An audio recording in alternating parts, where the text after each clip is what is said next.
Today I'm going to review the BMW R 1300 RT. This bike has a huge amount going on and I'm not going to be covering every single nut and bolt. Instead, I'll be highlighting the key things that genuinely stood out to me, what I found the most interesting, and what I think you as a rider would probably really want to know.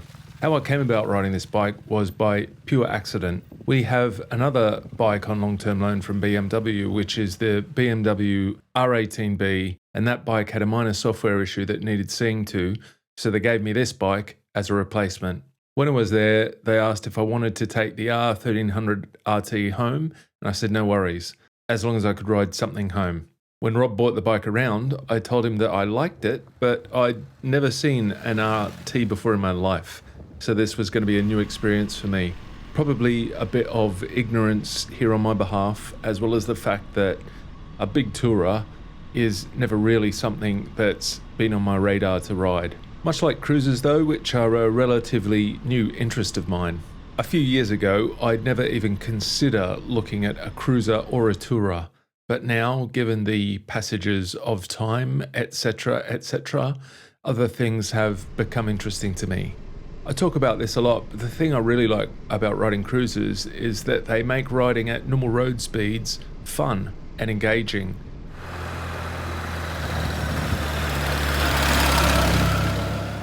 Same with this bike. Although it can be very fast, it can also be ridden really calmly and easily, especially with the automatic gearbox. On that, when Rob gave me the 2-second tour of the bike before I took it home, I actually laughed when he told me it had an automatic gearbox. I've never ridden a proper bike with an automatic gearbox in my life. And since the day I picked up the bike, I've mainly ridden it in auto. What's that say about how that works? More on that later. Anyway, I've had the bike for 2.5 weeks and rode it as much as I could, putting it through its paces, both on long and short trips. I've used it as a camera bike for my other YouTube channel, the Classic Motorcycle channel, running errands, and pretty much everything in between. Like with all the bikes I ride, I've really enjoyed researching, riding, and getting to know this bike. This year, the R 1300 RT has a completely new design from the ground up, and it's not just a revised R 1250 RT. The new bike's been made to feel more agile and sporty without losing that famous RT comfort. The engine is all new and punches harder, and the whole chassis has been redesigned for better handling. BMW has really tried to make the bike more usable for all types of riding, not just touring. The colour on the bike here is the Option 719 Camargue, which has a Blue Ridge mountain metallic paint scheme. The Option 719 package includes the chrome exhaust, tank logo, milled levers and reservoir, and polished cast and milled wheels. This one has straight chrome on it, but you can select dark chrome too. If I was speccing the bike up, I'd definitely go for the dark chrome just because it looks a bit more understated. Beyond this premium Option 719 package, the RT is also available in Alpine White 3, Impulse Blue and Triple Black. On the options and packs, this bike has almost got it all. Let me whiz through quickly everything here before we get going so you can see what you're looking at throughout the video. It's got the comfort pack, which includes the center stand, central locking, variable luggage system, which can be expanded from 27 to 33 litres, and an alarm. The comfort passenger pack, which includes comfort rider's seat, an additional power socket, top case carrier with heated handrails, comfort passenger seat with heating, and a top case with a heated backrest. It's also got the Dynamic Pack, which includes Gear Assistant Pro, Dynamic Chassis Adaptation, Riding Mode Pro, and Sports Brakes.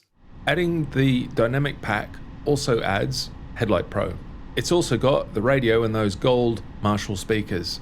It's got Riding Assistant with radar-based safety systems like adaptive cruise control, front and rear collision warnings, and lane change warnings in the wing mirrors.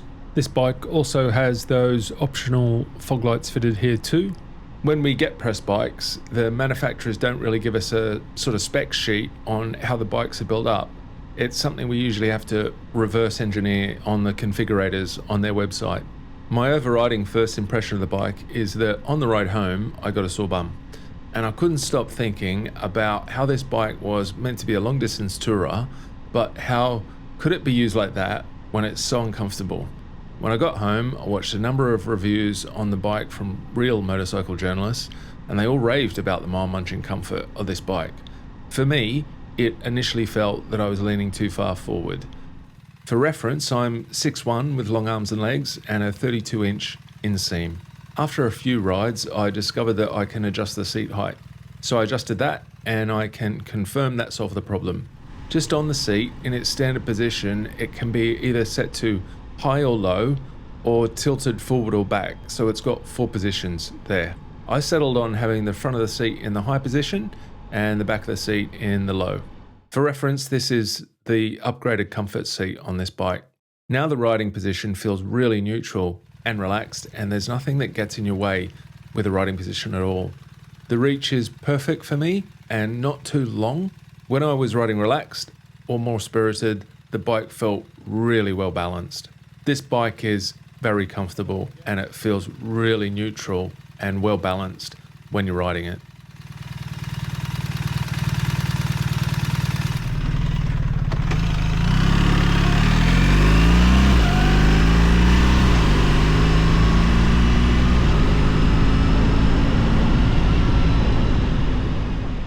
The brand new 1300cc Boxer Twin on this bike is so much fun. It's smooth, it has oodles of power, and it's great to ride, soft or hard. Some people think that BMW Boxer engines sound too agricultural, but I disagree. I wear earplugs when I'm riding, but I really like the mechanical sound and feel of the engine as you're riding along with the earplugs in. I find the way the Boxer develops power and mechanically moves through the gears so direct and engaging. Some engine specs now, max power is just over 143 horsepower and the torque is 149 newton meters. For reference, the R1250 RT has 136 horsepower and 143 newton meters of torque. The new R1300 RT's engine is the most powerful serial production boxer BMW has made to date.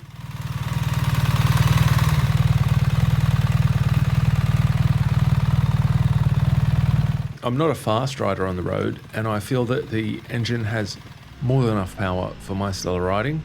BMW's stated fuel consumption is 4.9 litres per 100 kilometres, which equates to about 57 miles per gallon here in the UK. And checking my stats, I can see that I was getting 58.8 miles per gallon. This is really impressive for a bike with an engine this size. As I mentioned, this bike's fitted with automated shift assistant, or ASA, so there's no clutch on this bike, and to put the bike in gear, you just pull the front brake on and click down on the gear lever. The bike then goes into first gear manual, then you have to select automatic if you want to ride it in auto. Then you just pull away as normal by using the throttle and the bike does the rest. Gearbox is 6-speed and the final drive is shaft. The best way to ride this bike in auto is how you're going to ride a normal bike when you've got a pillion on the back so you don't hit helmets. Fairly low in the rev range and smoothly. When you ride the bike like this, the automatic gearbox works really well at its best. If you're trying to ride fast through the gears, the changes will always catch you out a bit and have you jerking back and forth on the changes as they catch you out. With the ASA gearbox in manual, you just select the gear you want. As you're riding along, you don't even need to throttle off because the system does that for you. For me, I think the automatic gearbox really suits the way I like to ride bigger engines, really low in the rev range, just using their low down torque. I really like the direct mechanical feel of BMW gearboxes, and I think they help make the ride more engaging.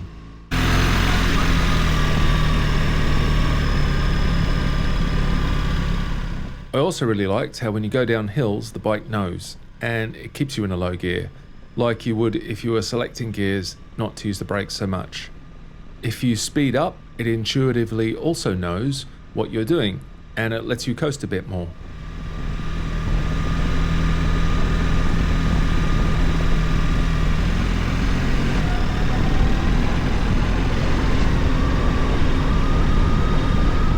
The RT comes with MSR, or engine drag control, as standard. This system prevents the rear wheel losing traction during downshifting due to excessive brake slip at the rear wheel. In these cases, the engine drag control instantly opens the throttle valves to an extent that the drag torque is equalized and the motorcycle stabilizes. So basically it doesn't skid. Oh, it's worth saying here that just because the throttle valves are open, it doesn't mean the bike speeds up. It just means the back wheel doesn't skid. The RT comes standard with rain and road modes, and this bike comes with Dynamic and Dynamic Pro. What I really like about all these modes is that they don't just adjust the power delivery. They work in conjunction with all the other aids on the bike for a more holistic change to how the bike likes to ride.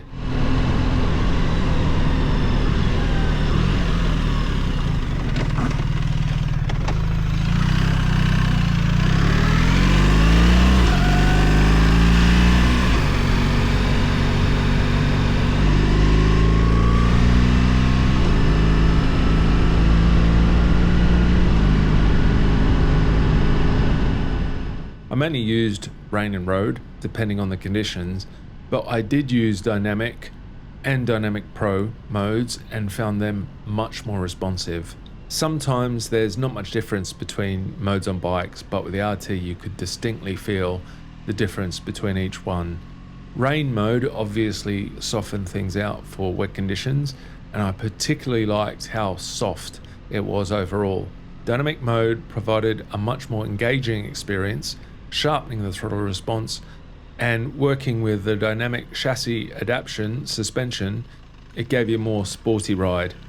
As I've mentioned, the frame on the 1300 this year is brand new and consists of two parts: a new sheet metal frame made of steel and the rear aluminium subframe. The frame on the older R1250 RT was made of tubular steel.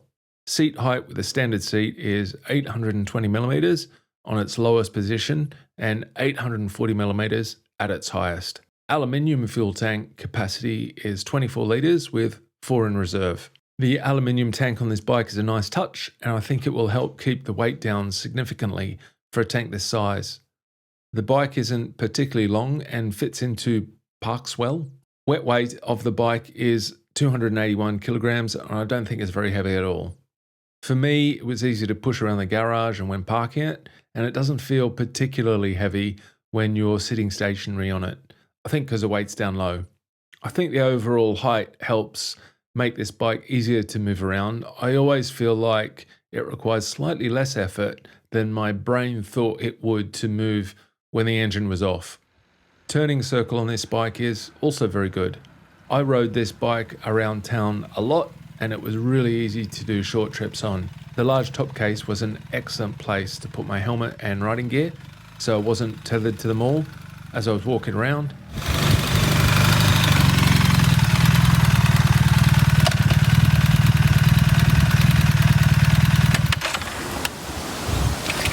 Gonna put it on that center stand. This bike's got the center stand, and it's really easy to get it up onto that, in my opinion. Front and rear suspension gets an upgraded name for this year to go along with a significant overhaul BMW have given to their Evo telelever and Evo paralever systems. Travel on the front is 149mm and on the rear it's 158mm.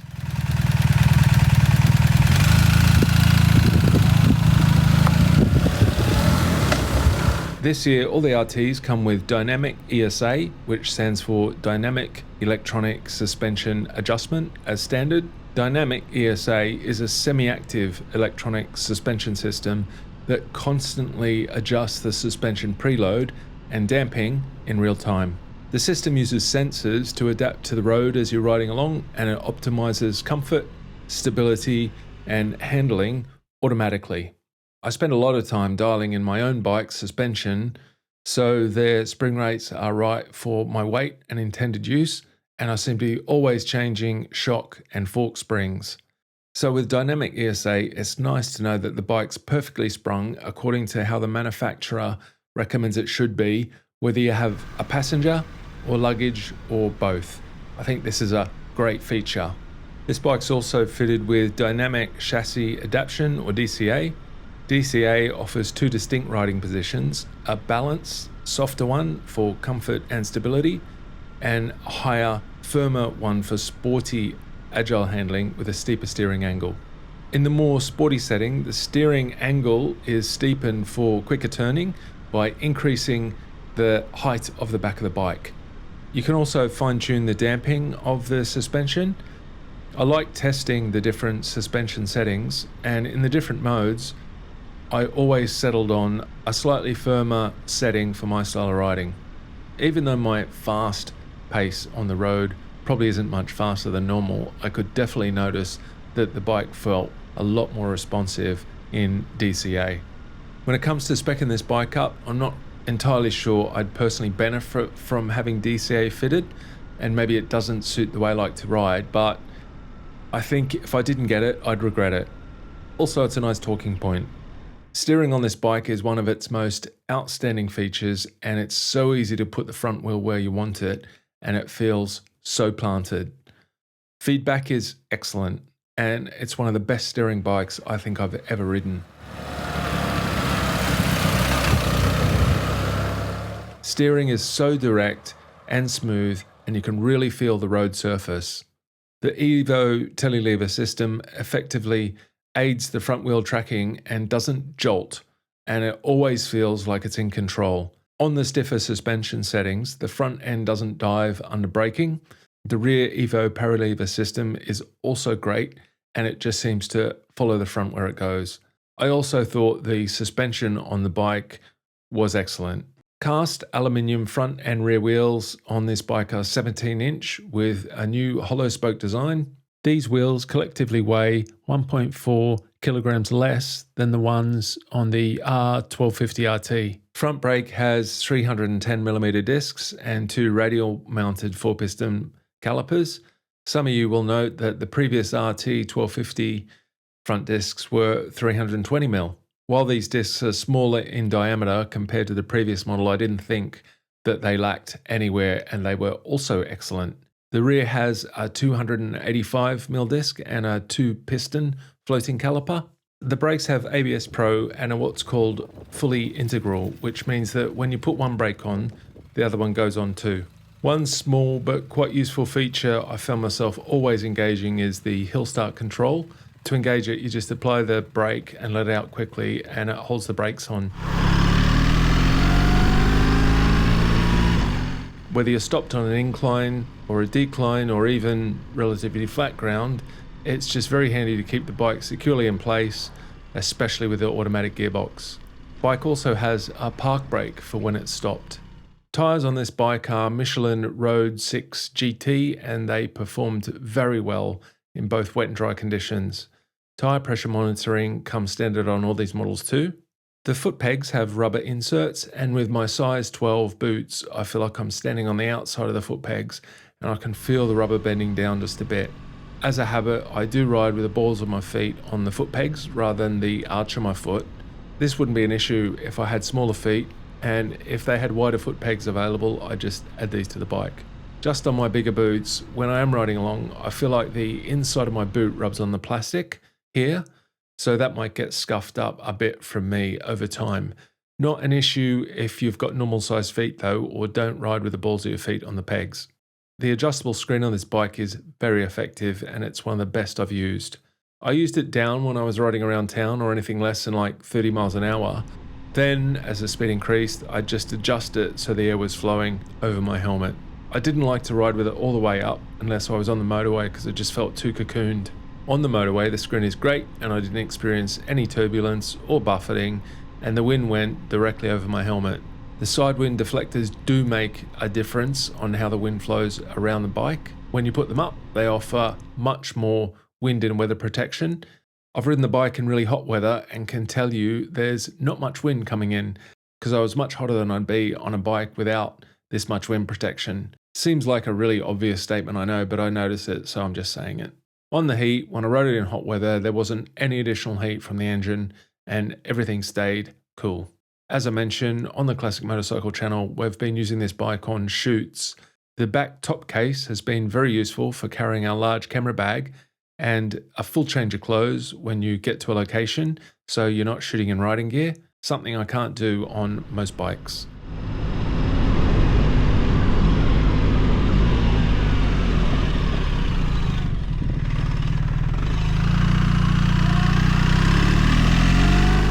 One thing to note on the back top case is that if you go over particularly rough ground, you might hear a bit of noise, almost like it's moving around in its mount a little bit. This isn't uncommon for top cases, and it's certainly not constant, but if you're riding the bike, it's something you'll notice. The Vario panniers on this bike can expand from 27 to 33 litres. As I've mentioned, both top box and panniers also have central locking, lighting, and a USB-C charging point. The top box and panniers are all really easy to open, and I didn't half close any of them and have to open them up again and close them again like you sometimes do with some panniers. The central locking on the bike always caught me out though, and I was constantly turning the bike on and off to reset the system so I could get back into the bike after forgetting something. On riding 2 up, my wife commented that she felt like the seat at the back was like she was sitting on a throne, and it was the most comfortable seat she's ever sat on to date. She also liked the backrest and the grab handles. I did notice that she clipped the panniers once or twice when she was getting on and off, and I had a look and I saw that BMW had already accounted for that with this sort of harder wearing section of the pannier here. The bike rode really well with my wife on the back, and I could definitely feel the suspension was staying up where it needed to be in its travel. Automatic gearbox was lovely and smooth for riding 2 up. The bike is packed with technology, and I really like how BMW have not let it get in the way of how the bike feels to ride. The 10.25 inch TFT display is really big, and it has everything in there that you need. I like the layout, and it's not overly complicated to get around.